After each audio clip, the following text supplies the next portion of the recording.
18 দিনের কুরুক্ষেত্রে যুদ্ধ হয়ে গেছে। মা গান্ধারী মনে মনে চিন্তা করছে, একটা নয়, দুটো নয়, পাঁচটা নয়, 10টা নয়, আমার 100টা ছেলে যুদ্ধ করতে গেছে, এ তো একটাও ছেলে বাড়ি ফিরে আসছে না কেন? আমার একটাও ছেলে বাড়ি ফিরে আসছে না কেন?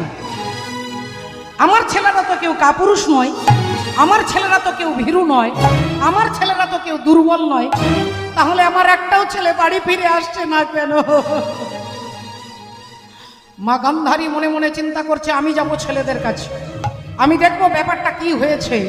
আর অমনি গান্ধারী ছুটতে ছুটতে ছুটতে আজকে কুরুক্ষেত্রের মাঠে প্রবেশ করেছিল। আর কুরুক্ষেত্রের মাটিটা রক্তে ভিজে লাল হয়ে গেছে। লক্ষ লক্ষ মানুষ মরে পড়ে আছে। কারো একটা হাত নেই, কারো একটা পা নেই, কারো দুটো হাত নেই, কারো দুটোই পা নেই, কারো মুন্ডটা নেই, কারো ধড়টা নেই, কারো নাড়ি ভুড়ি বেরিয়ে গেছে। আর এই ভয়ঙ্কর দৃশ্য দেখে গান্ধারী দেখছেন শিগাল কুকুরে মরা মাংস ছিঁড়ে ছিঁড়ে খাচ্ছে। প্রচন্ড দুর্গন্ধ চারিদিকে, একটা পচা গন্ধ চারিদিকে। আর এমতো অবস্থায় মা গান্ধারী চিৎকার করতে করতে যাচ্ছে, ওরে দুর্যোধন,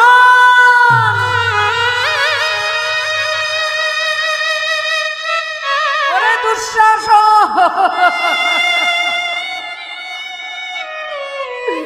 আমি তোদের দেখতে পাচ্ছি না কেন বাবা? আমি তোদের দেখতে পাচ্ছি না কেন? এই দেখ, আমি তোদের মা, আমি তোদের মা এসেছি।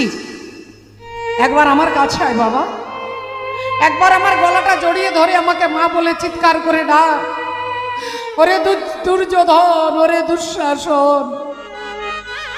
পাগলিনীর মতো মা গান্ধারী ছুটছেন পুত্রদের খোঁজে। ছুটতে ছুটতে ছুটতে ছুটতে হঠাৎ দেখতে পেলেন তার প্রিয় পুত্র দুর্যোধন মরে পড়ে আছে। আর যেই মরা ছেলেটাকে দেখেছে, অমনি গান্ধারী ছুটে গিয়ে দুর্যোধনের মাথাটা কোলে নিয়ে বলছে, ওরে বাপ দুর্যোধন, একবার আমাকে মা বলে ডাক। এই দেখ, এই দেখ, আমি তোদের মা এসেছি, আমি তোদের মা এসেছি, আমার সঙ্গে কথা বল বাবা। ভক্তিমতী মায়েরা, যে মারা গেছে সে কি কথা বলতে পারবে বাবা? এই যে হাত নড়ছে, পা নড়ছে, এই যে কথা বলছি, এই যে কথা শুনছি, এর মানেটাই হচ্ছে যে আমার ভেতরে তিনি আছেন। আর তিনি যখন এই দেহটা থেকে চলে যাবে, আপনারা 1000 বার ডাকলেও আমি সাড়া দিতে পারবো না বাবা। যে মারা গেছে তাকে 1,00,000 বার ডাকলেও তিনি সাড়া দিতে পারবেন না। তাই মরা ছেলেটাকে মা গান্ধারী বারবার বলছে, একবার কথা বল, একবার কথা বল, একবার মা বলে ডাক। আর হঠাৎ চারিদিকে নিস্তব্ধ নিঝুম রাত্রি। গান্ধারী শুনতে পেলেন তার পেছনে দাঁড়িয়ে কে যেন খিলখিল করে হাসছে। মা মনে মনে চিন্তা করলেন, শতপুত্র বিরহ যন্ত্রণায় আমি কাঁদছি। আমার একটা নয়, দুটো নয়, পাঁচটা নয়, 10টা নয়, আমার 100টা ছেলে মারা গেছে। আমি শতপুত্র বিরহ যন্ত্রণায় কাঁদছি, আর আমার পেছনে দাঁড়িয়ে তুমি হাসছো। তুমি কে? তুমি কি নিষ্ঠুর? তুমি কি পাষাণ? তুমি কি নির্মম? তুমি কি দয়াল, না তুমি ভয়াল? আমি তোমায় দেখতে চাই, যদি তোমার সাহস থাকে একবার আমার সামনে এসে দাঁড়াও, একবার আমার সামনে এসে দাঁড়াও, আমি তোমাকে দেখতে চাই। পেছন থেকে বলে উঠলেন, মা গো, ও মা, আমাকে দেখতে গেলে তোমাকে পেছনে ঘুরে দেখতে হবে না, কারণ আমি যেমন তোমার পেছনে আছি, আমি তোমার সামনেও আছি, আমি তোমার ডাইনেও আছি, আমি তোমার বামেও আছি, আমি পূরবে আছি, পশ্চিমে আছি, উত্তরে আছি, দক্ষিণে আছি, ঈশানে আছি, নৈঋতে আছি, অগ্নিতে আছি, বায়ুতে আছি, ঊর্ধ্বে আছি, অধে আছি। তুমি যেদিকে তাকাবে আমি সেখানেই আছি। কিন্তু আমাকে দেখতে গেলে যে আলোটার প্রয়োজন, সেই আলোটা কিন্তু টিউবলাইটের আলো নয়, সেই আলো কিন্তু হ্যালোজিনের আলো নয়, সূর্যের আলো নয়। আমাকে দেখতে গেলে যে আলোটার প্রয়োজন, তার নাম হচ্ছে দিব্য জ্ঞান। না তোমাং সত্যসে দ্রষ্টু মানে নাই বসা চক্ষুষা দিব্যাং দদামি তে চক্ষু পশ্চমে যোগ মহেশ্বরম। আমাকে দেখতে গেলে দিব্য নয়নের প্রয়োজন হয় মা, আর সেই দিব্য নয়ন আমি ভিন্ন জগতে কেউ দিতে পারবে না। তুমি আমায় দেখবে মা, এই দেখো আমি কে। আর অমনি গান্ধারী তাকিয়ে দেখছে, দেখে ভগবান কৃষ্ণ দাঁড়ায়ে আছে। ভগবান কৃষ্ণ দাঁড়ায়ে আছে, দেখে ভগবান কৃষ্ণ দাঁড়ায়ে আছে। ও যে গান্ধারীর চোখের কাছে ভগবান কৃষ্ণ দাঁড়ায়ে আছে, ও যে গান্ধারীর চোখের কাছে ভগবান কৃষ্ণ দাঁড়ায়ে আছে। ও যে গান্ধারী চোখের কাছে ভগবান কৃষ্ণ দাঁড়ায়ে আছে, ও যে গান্ধারী চোখের কাছে ভগবান কৃষ্ণ দাঁড়ায়ে আছে। আর যেই ভগবানকে দেখেছে গান্ধারী আঙুলটা তুলে বলে উঠলো, তুমি সেই কৃষ্ণ, তুমি সেই কৃষ্ণ যে আমার বংশে বাতি দিতে কাউকে রাখলে না। তুমি সেই কৃষ্ণ যে আমাকে মা বলে ডাকবার মতো কাউকে রাখলে না। তুমি সেই কৃষ্ণ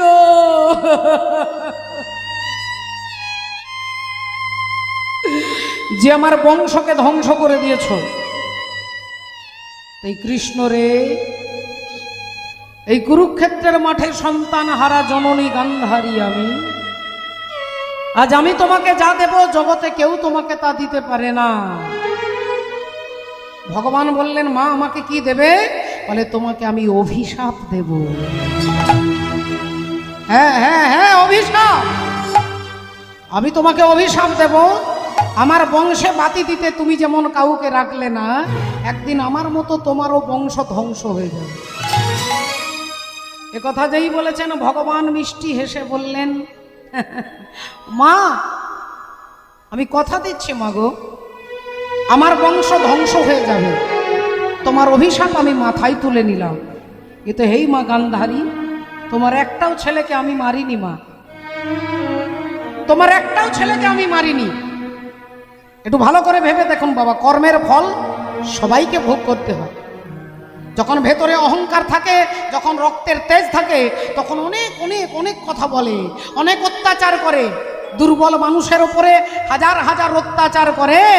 কিন্তু ওই ব্যক্তি যখন অহংকারটা চলে যায়, রাধে রাধে, অহংকার যখন বিনাশ হয়ে যাবে, তখন ওই লোক যে এত বড় ব্যক্তি, তাকেও কাঁদতে হবে বাঁচবার জন্য। তাহলে একটু ভালো করে চিন্তা করে দেখুন, ভগবান বলছেন আমি মারিনি। राम किसी को मारे नहीं, ऐसा नहीं, राम अपने आप मर जाते हैं करके बुरा काम। ভগবান কাউকে মারে না, কর্মের ফল আমাদেরকে ভোগ করতে হয়। গান্ধারীকে বলছে, মা মনে করে দেখো, আজ থেকে 18 দিন আগে যেদিন কুরুক্ষেত্রে যুদ্ধ শুরু হবে, সেদিন তোমার ছেলে দুর্যোধন তোমাকে প্রণাম করতে গিয়েছিল। দুর্যোধন মায়ের পায়ে হাত দিয়ে বলছে, মা আমাকে আশীর্বাদ করো, আমি যেন কুরুক্ষেত্রে যুদ্ধে জয়লাভ করতে পারি। অমনি মা গান্ধারী ছেলের মাথায় হাতটা দিয়ে আশীর্বাদ করতে গিয়ে হাতটা সরিয়ে নিয়ে বলল, বাবা দুর্যোধন, যে যুদ্ধে তুই যাচ্ছিস সে যুদ্ধের নাম ধর্মযুদ্ধ। এটা ভারত পাকিস্তানের যুদ্ধ নয়, এটা ভারত চীনের যুদ্ধ নয়, এটা সিপাহী বিদ্রোহ নয়, এটা পানিপথের যুদ্ধ নয়, এ যুদ্ধের নাম ধর্মযুদ্ধ। আর এই ধর্মযুদ্ধে তুই যাচ্ছিস, তুই হারবি না তুই জিতবি আমি বলতে পারবো না বাবা, আমি বলতে পারবো না। তবে হ্যাঁ, আমি তোর মা, তুই আমার ছেলে, তুই আমাকে প্রণাম করেছিস, আমি তোকে আশীর্বাদ করে বলছি, ধর্মপক্ষের হবে জয়, যে পক্ষে শ্রীকৃষ্ণ রয়। হরি হরি বল। ধর্মপক্ষের হবে জয়, যে পক্ষে শ্রীকৃষ্ণ রয়। এটা 18 দিন আগে তুমি তোমার ছেলে দুর্যোধনকে বললে, আর আজকে কুরুক্ষেত্রের মাঠে দাঁড়িয়ে আমাকে অভিশাপ দিচ্ছ। এটাই হয় বাবা, এটাই হয়। রাধে রাধে। তাই সেই কলিযুগের ধর্মটাকে শেখানোর জন্য চৈতন্য ভগবান, তার তো জাগবার দরকার। ভেতরে চৈতন্য সত্তা না জাগলে শুধুমাত্র আসনের জন্য, শুধুমাত্র পদের জন্য হাজার হাজার মানুষ ছুটছে, শুধু একটা সিংহাসনের জন্য। কিন্তু বিবেকটা যদি যতক্ষণ না জাগ্রত হবে, হরি বল, আপনি আপনার জায়গাটাকে টিকিয়ে রাখতে পারবেন না বাবা। আগে বিবেক জাগাতে হবে, আগে আপনার কর্তব্যটাকে চিনতে হবে। অর্জুনকে এটাই ভগবান বলছেন, এই কলিযুগের ধর্ম, এই বিবেক জাগ্রত করতে গেলে একমাত্র ভগবানের নামকে আশ্রয় করতে। আপনার কীর্তন নাও ভালো লাগতে পারে, আপনি কীর্তন শুনতে আপনার কোমরে ব্যথা, হাঁটুতে যন্ত্রণা, আপনি এখানে নাও আসতে পারেন, কিন্তু আপনি ঘরে বসে যদি হাতে তালি দিয়ে হরিনাম করেন তাহলে এখানে আসার দরকার নেই বাবা। এখানে আসবেন কেন? বলে হাতে তালি দিয়ে হরিনামটা করতে হবে, এটা জানবার জন্যই এখানে আসা। আপনি যদি এখানে না এসে জানতে পেরে যান, কীর্তন শোনার দরকার নেই। শুধুমাত্র এই হরিনাম নয় রে ভাই, আরেক হরিনাম আছে, আর এই হরিনামে যেতে না রে সেই হরিনামের কাছে। এই কলিযুগে এই ভেতরে চৈতন্যকে জাগাতে গেলে আগে হরিনামকে আশ্রয় করতে হবে। হাসি মাখা বদনে ছল ছল নয়নে ওগো আনন্দ কাননে মন ভ্রময় নিবার। সবাই মিলে হাত তুলে উলুধ্বনি হরি ধ্বনি দিন একবার হরি বল মনে রে হরি বল মনে রে আমার একবার হরি বল মনে রে আমার হাসি মাখা বদনে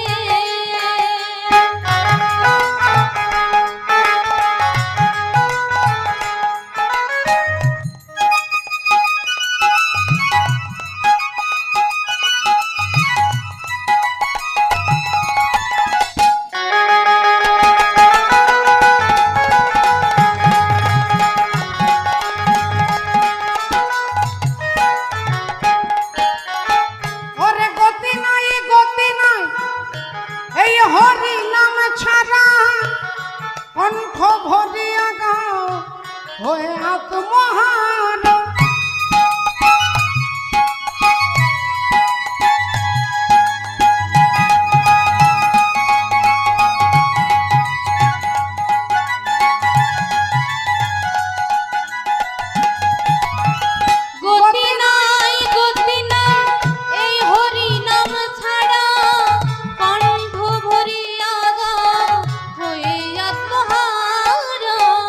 বলি ওই দেখো শ্মশানে কিবা রাত্রি দিনে, ওই দেখো শ্মশানে দিবারাত্রি দিনে, বলি ওই দেখো শ্মশানে কিবা রাত্রি দিনে, ওই দেখো শ্মশানে দিবারাত্রি দিনে ওগো পুড়িতেছে মানুষের কত অহংকার।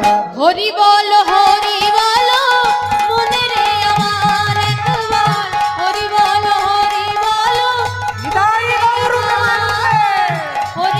হরি বল মনে রে আমার একবার হরি বল মনে রে আমার হরি বল মনে রে আমার। আপনাকে সাধুকে জানতে হবে, চিনতে হবে। রাবণের রাজসভাতে ভক্ত হনুমান এসে দাঁড়িয়েছেন। রাবণ বসে আছেন স্বর্ণলঙ্কার অধিপতি, ভেতরে অহংকার বাইরে অহংকার, ভেতরে প্রভাব বাইরে স্বভাব। একে তো বিরাট বড় একটা আসনে একটা পদের অধিকারী, তারপরে আছে অহংকার। বলে তাকে আর দেখতে হবে না। যদি রাবণকে ইউটিলাইজ করেন, যদি আপনি বিচার করে দেখেন, রাবণের যা গুণ ছিল বড় বড় দেবতাদের তা ছিল না। চারটে বেদকে তিনি মুখস্থ করেছেন। চারটে বেদ যার মুখস্থ, তার মতো ব্রাহ্মণ খুঁজলে পাওয়া যাবে না, তার মতো পণ্ডিত খুঁজলে পাওয়া যাবে না, তার মতো বীর বলে স্বর্গমর্ত পাতাল সৃষ্টিকর্তা ব্রহ্মা যার ভয়ে রাবণের বাড়িতে টিউশন পড়াতে যান, যমরাজা যার ভয়ে ঘোড়ার ঘাস কাটতে যান, যার বাড়িতে পবন দেবতা এসি মেশিন বসিয়ে দিয়েছে। রাবণের গ্রীষ্মকালে ঠান্ডা লাগবে আর ঠান্ডাকালে গরম লাগবে, এয়ার কন্ডিশন পবনদেব। যার কখনো জলের অভাব হয় না, দেবতারা সবাই রাবণের বাড়িতে চাকরের কাজ করে। কিসের জন্য? বলে তার প্রভাব, তার তপস্যা। তার তপস্যার এত জোর যে দেবতারা পর্যন্ত ভয় পায়। কিন্তু সেই রাবণ রাজাকে শাস্ত্র রাক্ষস বললেন, রাক্ষস বললেন, বিনাশ হয়ে গেল। আজকে তার মাটিটা পর্যন্ত খুঁজে পাওয়া যাবে না। এরকম অনেক ব্যক্তি আছে বাবা, আশেপাশে খুঁজে দেখলে পাবেন, আমাদের সকলের আশেপাশে এরকম অহংকারী ব্যক্তি খুঁজলে পাওয়া যাবে, যার এক সময় রাজত্ব চলতো, যার অহংকার, যার বৈভব, যার লোকজন, যার ক্ষমতা, এত কিছু, কিন্তু তিনি মাটির সঙ্গে মিলিয়ে গেলেন। কেন? না, ভেতরে অহংকার আছে। তাই সেই রাবণের রাজসভাতে হনুমান এসে দাঁড়িয়েছে, আর হনুমান হাত জোড় করে বলছে, বাবা রাবণ, তোমার জীবনের অনেক বেলা চলে গেছে, কিন্তু অনেক বেলা বাকি আছে। যদি নিজের ভালো করতে চাও তাহলে নিজেকে রামের চরণে নিবেদন করো, ভগবানের চরণে নিবেদন করো। আর অহংকারী ব্যক্তি সব সইতে পারে, কারোর উপদেশ সইতে পারে না। সঙ্গে সঙ্গে রাবণ রাজার মেজাজ গরম হয়ে গেল, চিৎকার করে বলে উঠল, কে আছিস? এই মর্কটের, এই বাঁদরের অঙ্গ ভঙ্গ করে দে। অঙ্গ মানে শরীর, ভঙ্গ মানে ভাঙা। অঙ্গ ভঙ্গ করে দে যেই বলেছে, রাবণের 2-10-20 জন কর্মচারী ছুটে যাচ্ছে হনুমানের অঙ্গ ভঙ্গ করবে। সব পালোয়ান ছুটে যাচ্ছে, আর অমনি ভক্ত হনুমান, তার তো বুদ্ধি কম নেই বাবা, তিনি বুদ্ধিজীবীদের মধ্যে অগ্রগণ্য। তিনি পঞ্চভূতের মধ্যে পবনদেবের ছেলে, তার এতগুলো সার্টিফিকেট আছে, কিন্তু তিনি হাত জোড় করে কথা বলছেন।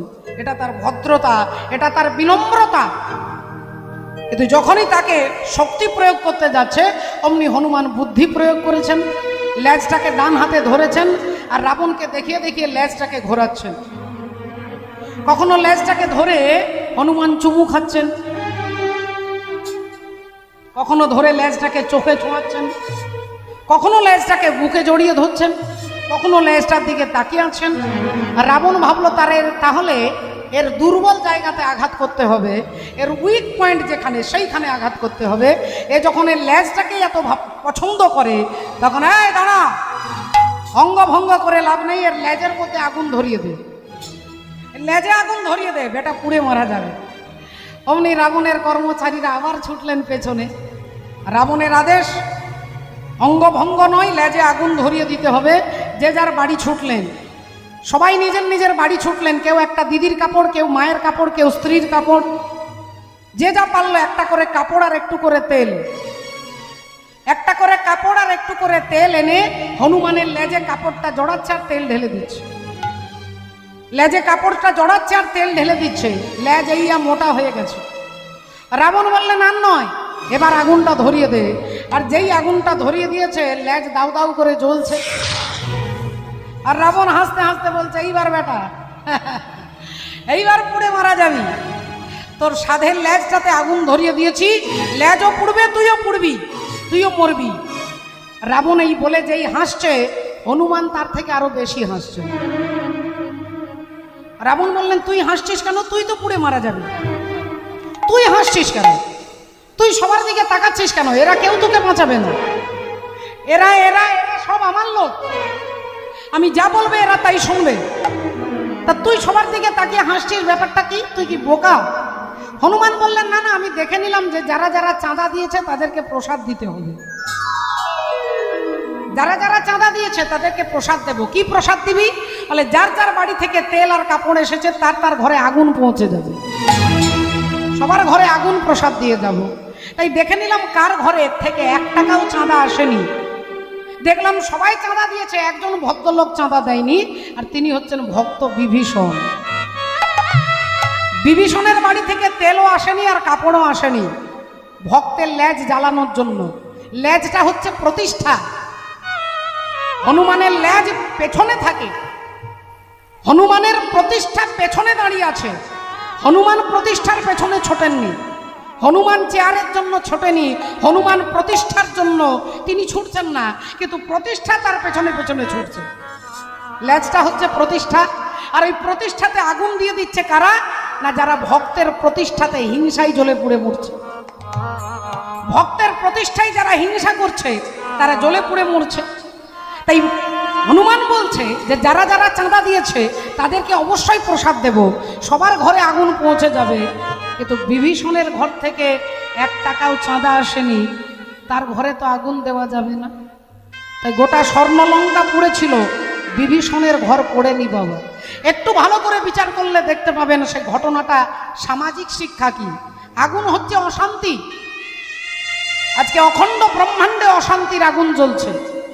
ঘরের ভেতরে অশান্তি, ভাইয়ে ভাইয়ে দ্বন্দ্ব, পিতা পুত্রে দ্বন্দ্ব, শাশুড়ি বৌমার দ্বন্দ্ব, পাড়ায় পাড়ায় দ্বন্দ্ব, গ্রামে গ্রামে দ্বন্দ্ব, দেশে দেশে দ্বন্দ্ব। এই যে অশান্তির দাবানলটা জ্বলছে, কার বাড়িতে আগুন ধরলো? না বিভীষণের বাড়ি বাদ দেওয়ার সবার। তাহলে বিভীষণের ঘরে আগুন ধরবে না কেন? বলে বিভীষণের ঘরে পরিষ্কার করে ভগবান রামের নাম লেখা আছে। অর্থাৎ বিভীষণ বুঝিয়ে দিচ্ছে এটা আমার ঘর নয়, আমার ঘর নয়, আমার বাড়ি নয়, আমার ছেলে নয়, আমার জমি নয়, সবই তোমার। তা যিনি মনে করবেন যে আমার ছেলে নয়, আমার মেয়ে নয়, আমার ঘর নয়, তাহলে তার ঘরে অশান্তির আগুনটা জ্বলবে না বাবা। তাহলে আমাদের ঘরে অশান্তির আগুন কেন? না আমরা মনে করি আমার ছেলে, আমার ঘর, আমার বাড়ি, আমার গাড়ি, এই যে আমার মনে করছি, এই যে অহংকার, এটার জন্যই হিংসার আগুনটা জ্বলছে। আর বিভীষণের ঘরে আগুন জ্বালাতে পারছে না, কারণ বিভীষণ জানে, অন্তর থেকে জানে যে এগুলো একটাও আমার নয়, সব তোমার। তা যিনি মনে করবে সব তোমার, তাহলে তিনি হরি বলে রাধে লাঠি নিয়ে যুদ্ধ করতে বেরোবে না। তিনি জানে সবই তিনি মালিক, পরের জায়গা পরের জমি ঘর বানাইয়া আমি রই, আমি তো সেই ঘরের মালিক নই। তাহলে আসুন আজকে দেখুন সেই ভক্তের উপস্থিতি। সাধু সঙ্গ, সাধু সঙ্গ সর্বশাস্ত্রে কয়, লবমাত্র সাধু সঙ্গ জীবের সর্বসিদ্ধি। নিতাই গৌর হরি হরি বল। আহা রাধে রাধে। ভগবান সব সইতে পারে, শুধু অহংকার আর ভক্তের চোখের জল সইতে পারেন না। ভক্ত কাঁদলে ভগবান সইতে পারেন না, আর যদি কেউ অহংকার করে ভগবান সইতে পারেন না। একটু ভালো করে লক্ষ্য করে দেখুন, আজকে কুরুক্ষেত্রে যুদ্ধ হয়ে গেছে, পঞ্চপাণ্ডব জিতে গেছে। পঞ্চপাণ্ডব জিতে গেছে, এখন ভীম আর অর্জুন দুজনে আলোচনা করতে করতে আসে। ভীম বলছে আমার জন্য জিতেছে, অর্জুন বলছে আমার জন্য জিতেছে। ভীম বলছে না না আমার জন্য জিতেছে, অর্জুন বললেন না না আমার জন্য জিতেছে। এই দুজনে আলোচনা করতে করতে যাচ্ছে, হঠাৎ শুনতে পেলেন কে যেন খিলখিল করে হাসছেন।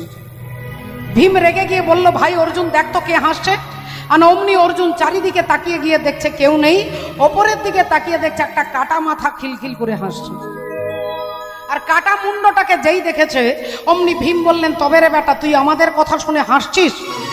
ওরে রাক্ষস, এক্ষুনি দেখাচ্ছি তোর মজা। গদাটাকে তুলে আর গদাটাকে ঘুরিয়ে তাকে মারবার জন্য উদ্যত হয়েছে। আর গদাটা ঘুরিয়ে যেই মারতে যাবে, অমনি পরমাত্মা হরি এসে ভীমের হাতটা ধরেছে। ও ভীম দাদা, আরে কাকে মারবে গো, কাকে মারবে? ভগবানের কথা শুনে ভীম বলে উঠলো, বুঝতে পারছো না, যে রাক্ষসের মাথাটা যে আমাদের কথা শুনে হাসছে, আমি তাকে মারবো, তুমি আমার হাতটা ছাড়ো। ভগবান বললেন, দাদা গো তুমি ওকে মারবে পরে, আগে তুমি ওর সঙ্গে তোমার সম্পর্কটা একটু জেনে নাও। ও হচ্ছে তোমার নাতি, যে তোমার বংশে দেবে বাতি। ভীম বললেন, তুমি আমার সঙ্গে ইয়ার কি করছো, রসিকতা করছো? ভগবান বললেন, না না, ও তোমার নাতি হয়, সত্যি করে বলছি। তুমি একবার ভেবে দেখো ভীম, তুমি এইটুকু জানো যে তোমার ছেলে ঘটোৎকচ, কিন্তু ঘটোৎকচের যে ছেলে আছে, আর ওই ঘটোৎকচের ছেলে যার নাম হচ্ছে বর্বরিক, আর ওই বর্বরিককে মারবার জন্য তুমি গদাটা তুলেছো, সে কিন্তু তোমার নাতি, তোমার সঙ্গে যার ব্লাডের, যার রক্তের রিলেশন আছে। এ কথা যেই বলেছে, ভীমের হাত থেকে গদাটা মাটিতে পড়েছে। ভীম তখন জিজ্ঞাসা করছে, কৃষ্ণ তাহলে আমার নাতির হাত নেই, পা নেই, ধর নেই, শুধু মুন্ডটা কেন? আমার নাতির এই দুর্গতি কে করেছে? ভগবান নিজের বুকে হাত দিয়ে বলছেন, আমি। আর এই ইতিহাস জানতে গেলে যেতে হবে যেদিন কুরুক্ষেত্রে যুদ্ধ শুরু হবে। সেই কুরুক্ষেত্রের যুদ্ধের শুরু, বর্বরিক একটা ভাঙা রথে বসে ভগবানের নাম গাইতে গাইতে আসছে। একটা ভাঙা রথে বসে নাম করতে করতে যাচ্ছে, তেরে মর্জি কা মে হু গুলাম। মায়েরা একটু তালে তালে তালি দিতে হবে না, তালে তালে তালি, রাধে রাধে। আর কখনো দেখা হবে কিনা ভগবান জানেন, আমি বলতে পারবো না, আমরা কেউই বলতে পারবো। তবে আজকে এই বছরের মতো অন্তত আর কিছুক্ষণ পরে আমরা বিদায় নিয়ে নেব। আমি আপনাদের চরণ ধরে অনুরোধ করব, শুধু একটু তালে তালে তালি দিতে, আপনাদেরও আনন্দ লাগবে, আপনাদের দেখে আমাদেরও আনন্দ লাগবে। তেরে মর্জি কা তেরে মর্জি কা মে হু গুলাম, আরে ও মেরে अलबेला, तेरे मर्जी का मैं हूँ गुलाम, ओ मेरे अलबेले राम। तेरे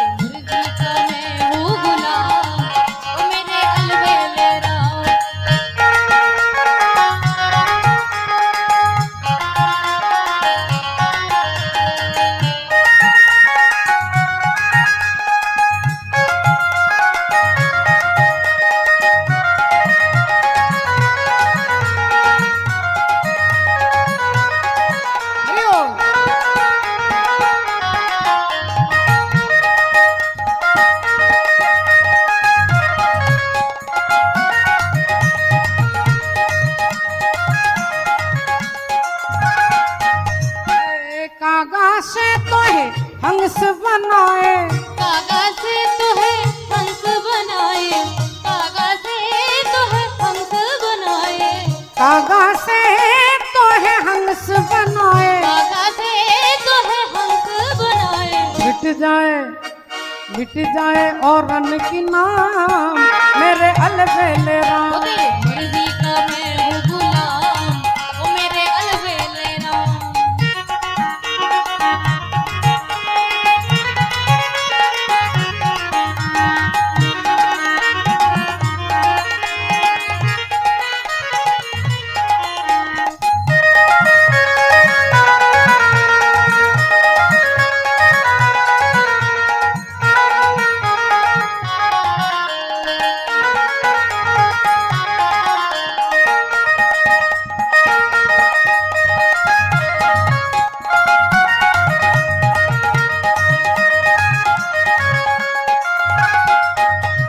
ये सुतवित नारी ना सोए, सुतवित नारी तू ना सोए, सुतवित नारी ना सोए, सुतवित नारी तू ना सोए, त्याग सके तो इन्हें त्याग मेरे अलबेले तेरे राम। मर्जी का मैं हूँ गुलाम, ओ तेरे मर्जी का मैं हूँ गुलाम, ओ मेरे अलबेले राम। अलबेले राम मेरे अलबेले राम, अलबेले राम मेरे अलबेले राम, अलबेले राम मेरे अलबेले राम। अलबेले राम मेरे अलबेले राम। तेरे मर्जी का मैं हूँ गुलाम मेरे अलबेले ओ राम। तेरे मर्जी का मैं हूँ गुलाम, ओ मेरे अलबेले राम। तेरे मर्जी का मैं हूँ गुलाम, ओ मेरे अलबेले राम। तेरे मर्जी का मैं हूँ गुलाम, उलूध्वनि ओ मेरे हृदय अलबेले राम। गौरव तेरे मर्जी का मैं हूँ गुलाम, ओ मेरे अलबेले राम। तेरे मर्जी का मैं हूँ गुलाम, ओ मेरे अलबेले राम। এখন বর্বরিক ভাঙা রথে বসে ভগবানের নাম করতে করতে যাচ্ছেন। আর আপনারা সবাই জানেন যে হরি নামে হরি নামে হরি নামে হরি নামে ভগবান হরি এখন সামনে দাঁড়িয়েছে আর হাতটা এরকম করে বলে উঠলে, এই যে ছেলে, কি নাম গো তোমার? ঠাকুর, আমার নাম বর্বরিক। আচ্ছা, তুমি কোথায় যাচ্ছ? আগে দয়াময়, আমি কুরুক্ষেত্রের যুদ্ধে যাচ্ছি। কুরুক্ষেত্রের যুদ্ধে যাচ্ছ, ওখানে তোমার কে আছে? ওখানে কেউ আছে পরিচিত? বললেন হ্যাঁ, আমার দাদু আছে। কে তোমার দাদু? আমার দাদু হচ্ছে ভীম। ও, তুমি ভীমের নাতি? আজ্ঞে হ্যাঁ ঠাকুর। বললেন তাহলে তুমি নিশ্চয়ই পঞ্চ পাণ্ডবের দলে যোগদান করতে যাচ্ছ? বর্বরিক মাথা নেড়ে বললেন না না না না, আমার দাদু ভীম, কিন্তু আমি দাদু ভীমের দলে যাব না, আমি দুর্যোধনের দলে যোগদান করব। বলে দুর্যোধনের দলে যোগদান করবে কেন? তোমার দাদু ভীম, তুমি দাদুকে ছেড়ে দিয়ে দাদুর শত্রুর দলে যোগদান করবে কেন? বললেন আমি শত্রু মিত্র কিছু বুঝি না, আমি শুধু বুঝি আমার মা যেদিন মারা যায়, মারা যাওয়ার আগে আমার মা বলেছিলেন, বাবা বর্বরিক, যদি কোনোদিন কোনো যুদ্ধে অংশগ্রহণ করিস তাহলে যে পক্ষটা দুর্বল পক্ষে যোগদান করিস। তাই আমি দুর্বল পক্ষ, দুর্যোধনের পক্ষে যোগদান করতে যাচ্ছি। ভগবান বললেন এই যে ছেলে, তোমার বুদ্ধি কিছু নেই, তুমি অবধ বালক, তুমি মূর্খ, তুমি মূঢ়, কিছু বোঝো না। দুর্যোধন দুর্বল নয়, দুর্যোধনের পক্ষে আছে 11 অক্ষহীনী সেনা, আর পঞ্চ পাণ্ডবের পক্ষে আছে 7 অক্ষহীনী সেনা। যাদের দলে 11 অক্ষহীনী আছে তাকে তুমি দুর্বল বলছো, আর পঞ্চ পাণ্ডবকে তুমি সবল বলছো। বর্বরিক বললেন ঠাকুর, দুর্যোধনের পক্ষে 11 কেন, যদি 22ও থাকে তবু দুর্যোধন কখনো সবল নয়, আর পঞ্চ পাণ্ডবের পক্ষে যদি একজনও থাকে তবু পঞ্চ পাণ্ডব দুর্বল নয়। কেন? বলে পঞ্চ পাণ্ডবের পক্ষে তোমার দাদু ভীম আছে বলে। বললেন না না, দাদু ভীমের জন্য নয়, অর্জুনের জন্য নয়, আমার দাদু পঞ্চ পাণ্ডবের পক্ষে তুমি আছো, আর যে পক্ষে তুমি আছো বলে তারা কি দুর্বল হতে পারে? তারা কি দুর্বল হতে পারে? তারা কি দুর্বল হতে পারে? যে পক্ষে গোবিন্দ বিরাজ করে, তারা কি দুর্বল হতে পারে? যে পক্ষে গোবিন্দ বিরাজ করে। হরি হরি হরি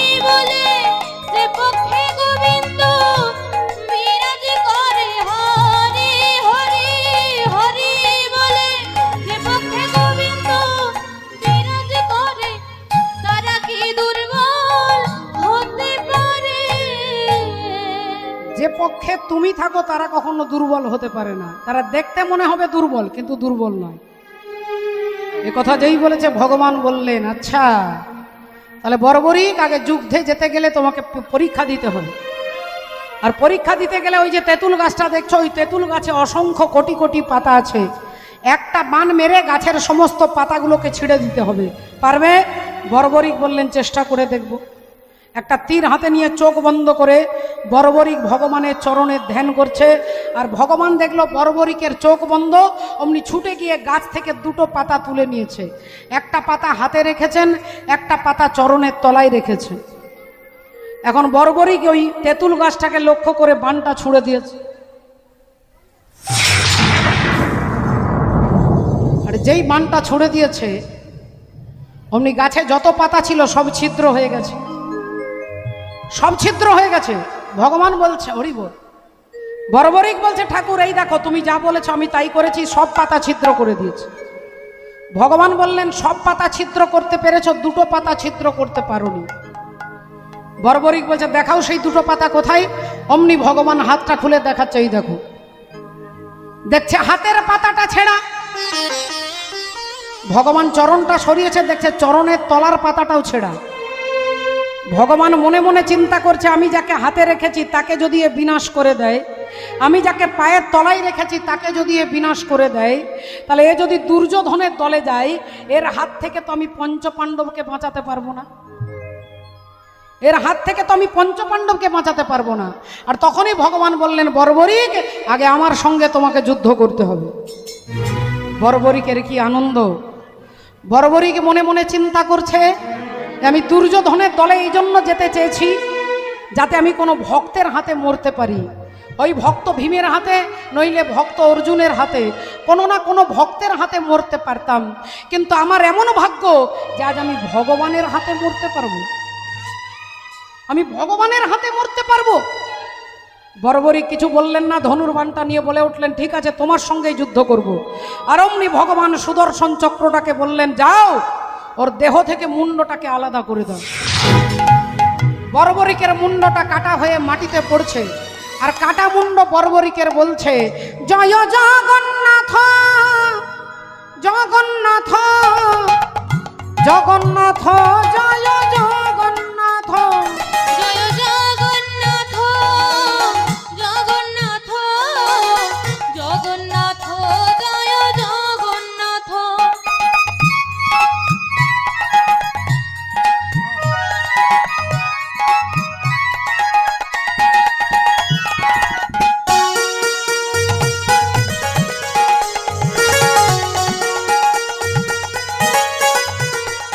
জয় রাধা মাধব, রাধা মাধব, রাধা মাধব, জয় রাধা মাধব। জয় রাধা মাধব, রাধা মাধব, রাধা মাধব, জয় রাধা মাধব।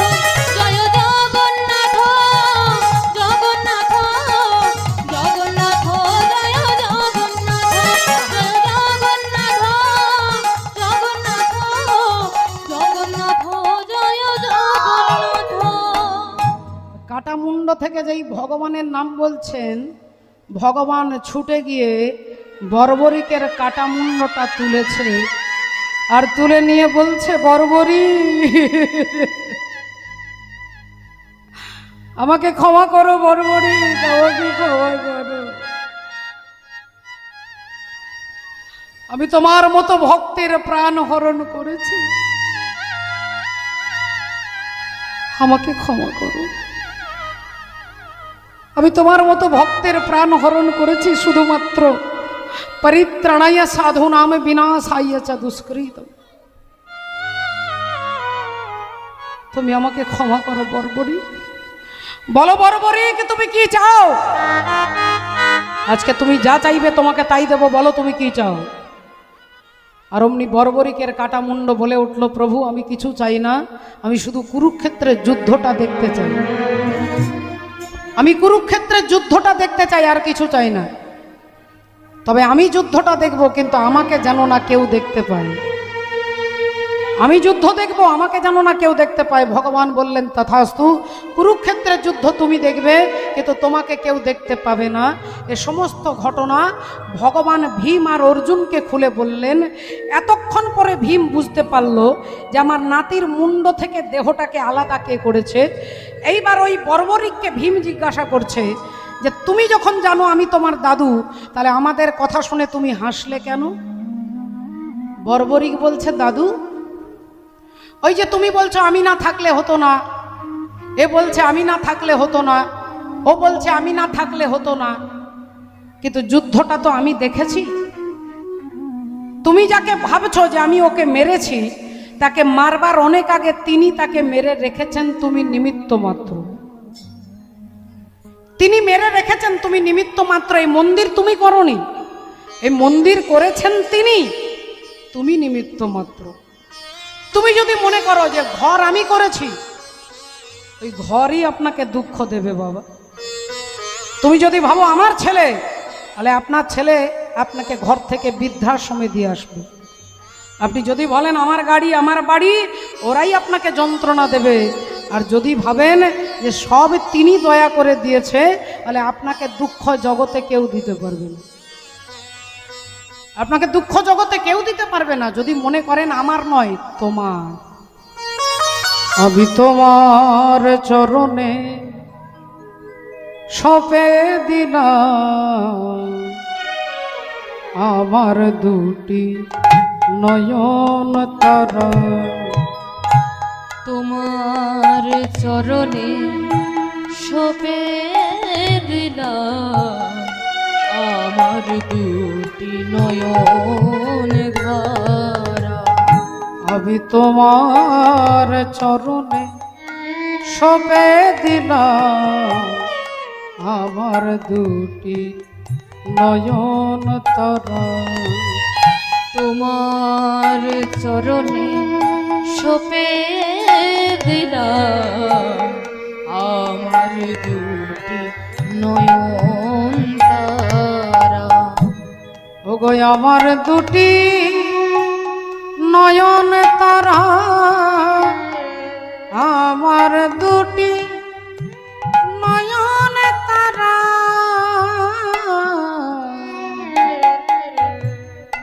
আমার দুটি নয়ন তারা, আমার দুটি নয়ন তারা। আমি তোমার চরণে সঁপে দিলাম আমার দুটি নয়ন তারা। তোমার চরণে সঁপে দিলাম আমার দুটি নয়ন তারা। আমি তোমার চরণে সঁপে দিলাম আমার দুটি নয়ন তারা। তুমি গোপীনাথ নাম ধরেছ, কত পাপী উদ্ধারেছ। গোপীনাথ নাম ধরেছ, কত পাপী উদ্ধারেছ। শুধু আমি একা পড়ে রইলাম, আমি একা পড়ে রইলাম। আমায় দয়া করো চিতচোরা, আমার দুটি নয়ন তারা। আমি তোমার চরণে সঁপে দিলাম আমার দুটি নয়ন তারা, আমার দুটি নয়ন তারা, আমার দুটি নয়ন তারা। আজকে চৈতন্য মহাপ্রভু শ্রীবাস অঙ্গনে সারা রাত্রি রাস ও রস অলসে সেখানে শয়ন করেছিলেন। ভক্তবৃন্দ আজকে শয়ন থেকে চৈতন্য মহাপ্রভুকে জাগাবেন বলে শ্রীবাস অঙ্গনের দরজার বাইরে সকলে হাত জোড় করে বলছেন, উঠো উঠো গোরা চাঁদ নিশি পোহাইল, নদী আরো লোক সব জাগিয়া বৈঠন। হরি বল রাধে, হরি বল হরে কৃষ্ণ। একবার ভালো করে ভেবে দেখুন বাবা, আজকে চৈতন্য ভগবানকে জাগাচ্ছেন ভক্তবৃন্দ। আচ্ছা বাবা, বুকে হাত দিয়ে বলুন তো, ভগবানকে কি জাগানোর প্রয়োজন আছে? এই যে মন্দিরে তিনি রয়েছেন, তা তিনি যে ঘুমোচ্ছে সেটাও আমরা জানি না, আর তিনি যে জেগে আছে তারও উপলব্ধি আমাদের নেই। বলে তাহলে তাকে জাগাতে বলছেন কেন? বলেন তাকে জাগাতে বলছেন না। ভগবান গীতাতে অর্জুনকে বলছেন, দশম অধ্যায়, যে অধ্যায়ের নাম হচ্ছে বিভূতি যোগ, আর সেখানে ভগবান অর্জুনকে বলছেন, অহম আত্মা গুঢ়াকেশ সর্বভূতাশয় স্থিত। অহম আত্মা গুঢ়াকেশ। গুঢ়াকেশ মানে কাকে বলে না? যিনি কোনোদিন ঘুমোয় না, যিনি কোনোদিন ঘুমন না তাকে বলে গুঢ়াকেশ। তা যে ভগবান কোনোদিন ঘুমোলই না, তাকে জাগানো প্রয়োজনটা কি? ঘুমোলে তো জাগাবেন। তা যিনি কোনোদিনই ঘুমোয় না তাকে জাগাতে, তাহলে তাকে জাগানোর ব্যাপারটা কি? মন্দিরের মধ্যে ভগবানকে নয়, এই দেহ মন্দিরের মধ্যে যে পরমাত্মা রূপে যে চৈতন্য সত্তা আমার ভেতরে ঘুমিয়ে আছে, এই চৈতন্য সত্তাটাকে জাগানোর কথা বলছেন। আমার ভেতরে যে চেতন শক্তিটা যেটা ঘুমিয়ে আছে, সেই ঘুমানো শক্তিটাকে জাগানোর কথা বলছেন। কাজী নজরুল ইসলামের ভাষায়, ঘুমিয়ে আছে সকল পিতা সব শিশুরই অন্তরে। তাহলে আমার ভেতরে যিনি ঘুমিয়ে আছেন তাকে জাগানোর কথা বলছে, আর তাকে জাগাতে হবে। নইলে দেশেরও উন্নতি নয়, দশেরও উন্নতি নয়, মানুষের উন্নতি হতেই পারবে না যতক্ষণ পর্যন্ত আমার ভেতরে বিবেক না জাগ্রত হয়। এই হরিবলা ঠাকুর হরিবল বলাতে এলেন। রাধে রাধে। চৈতন্য ভগবানকে আজকে শিবাসঙ্গনে ভক্তবৃন্দ হরিনামের ধ্বনির দ্বারা ভগবানকে জাগাচ্ছে। এদিকে নবদ্বীপ ধামে নিতাই গৌর সুন্দর জেগেছেন। রাধে রাধে। আমরা রাধা গোবিন্দকে জাগিয়ে একটা পালার মধ্যে আমরা প্রবেশ করব। তাই বৃন্দাবনে রাধা গোবিন্দকে আমরা সবাই মিলে জাগাবো। সখীগণ সারা রাত্রি রস অলসে স্বয়ং দিয়েছেন, আজকে সবাই মিলে জাগাচ্ছেন। আহা কি বাজা গো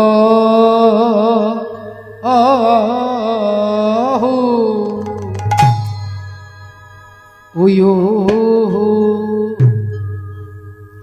উয়ো অবৃষ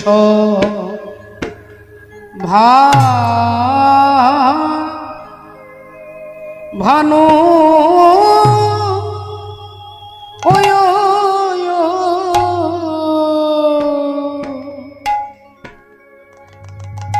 ভগ ভানু নন দিনি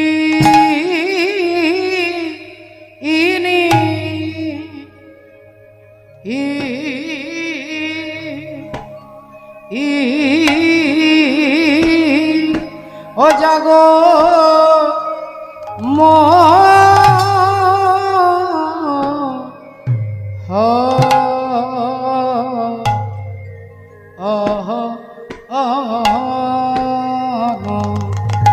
মোহন যুব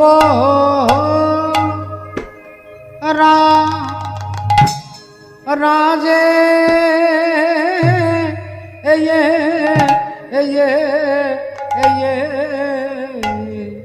জাগো রাধা বিনো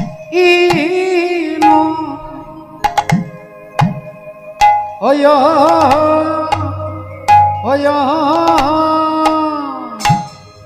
ও বিনো দিনী হে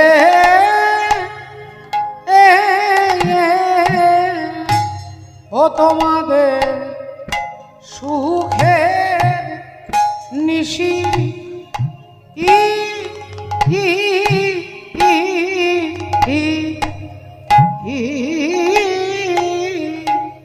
ও নিশি ও হা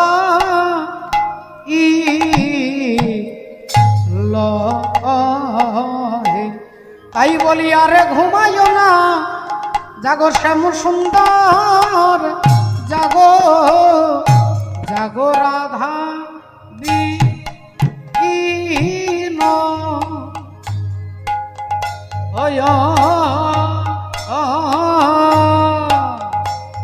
অবিন দিনী হে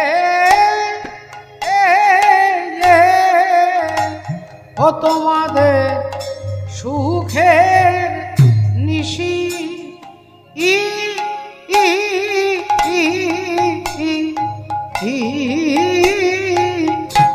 ও নিশি ওহা ই লহে। তাই বলি আর ঘুমাইও না, জাগো শ্যাম সুন্দর, জাগো রাধা দীন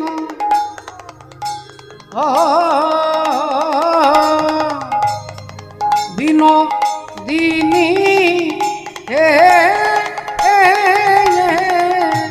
ও তোমাদের সুখের নিশি ই ই ই ও নিশি পোহা ই লহে। তাই বলি আর ঘুমাইও না, জাগো শ্যাম সুন্দর, জাগো রাধা দীন বিনোদিনী হে ও তোমাদের সুখের নিশি ই ই ই ই ও নিশি পোহা ই লহে। তাই বলি আরে ঘুমাইও না, জাগো শ্যাম সুন্দর, জাগো জাগো রাধা বিনু, জাগো হু বৃষ ভানু নন্দিনী মোহন যুব রাজে।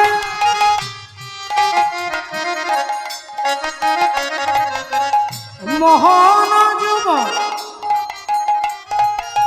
ভগরতির ছরমে নিশি জাগরণে, রতির ছরণে নিশি জাগরণে, সুতলি কুসুম সেজে, সুকলি কুসুম সেজে।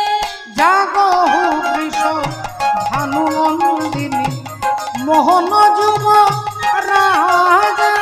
জাগো বৃষ ভানু নন্দিনী মোহন বৃষ জাগো। অকরুণ পুন বালয় অরুণ,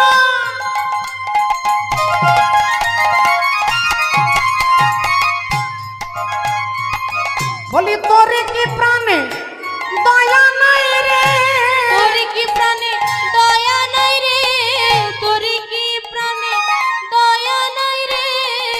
বলি ওরে ও করুণ অরুণ, তোর কি প্রাণে দয়া নাই রে, বলি ওরে ও করুণ অরুণ, তোর কি প্রাণে দয়া নাই রে।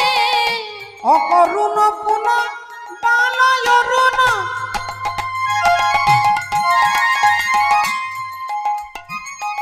উদিত মুদিত কুমুদ বদন,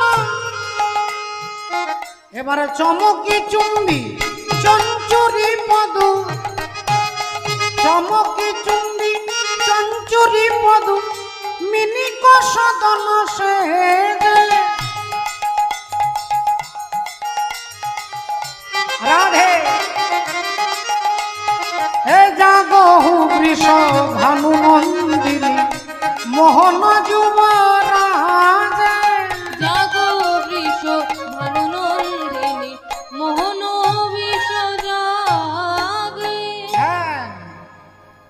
শ্রদ্ধেয় বাবা ঠাকুর ভক্তিমতী মায়েরা, আজকে রাধা গোবিন্দকে সখীগণ জাগাচ্ছেন জীবাত্মা আর পরমাত্মা। এই জীবাত্মার পরমাত্মাকে জাগানো রাধে রাধে, এর জন্য কি দরকার না, এর জন্য সাধু সঙ্গ দরকার গো। সাধু সঙ্গ সর্বশাস্ত্রে কয় লবমাত্র সাধু সঙ্গ জীবের সর্বসিদ্ধি হয়। মাননীয় ভক্তমণ্ডলী ভক্তিমতী মায়েরা, তাই ভক্তবৃন্দ সখীবৃন্দ আজকে জাগাচ্ছেন, বলি জাগো রাধা বিনোদিনী জাগো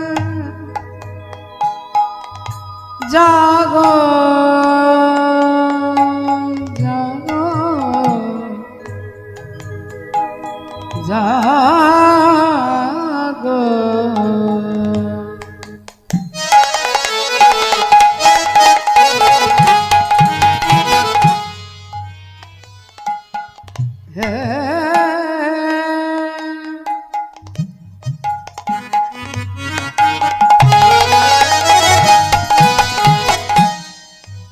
বিনোদিনী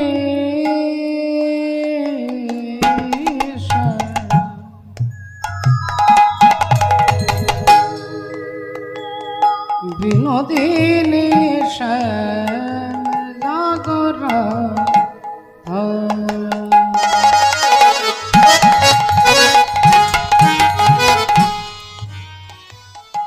অগ রজনী প্রভাত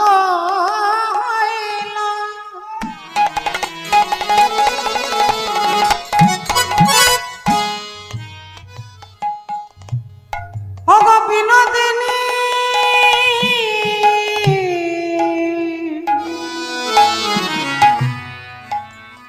বিনোদিনী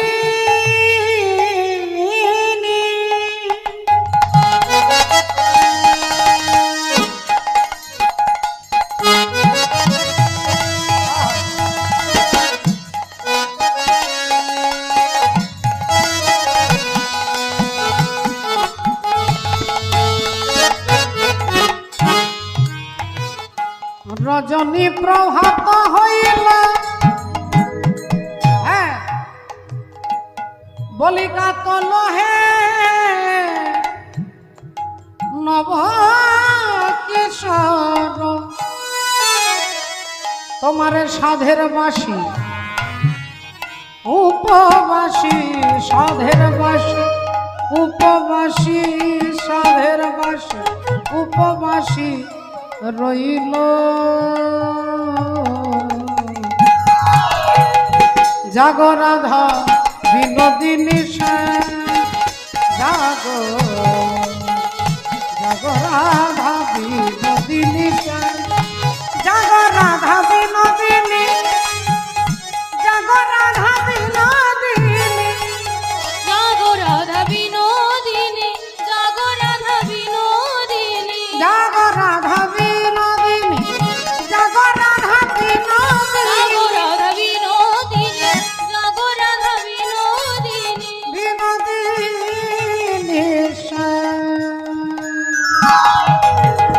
জাগো রাধা জাগো রাধা জাগো রাধা বিনোদিনী জাগো জাগো রাধা বিনোদিনী জাগো জাগো রাধা বিনোদিনী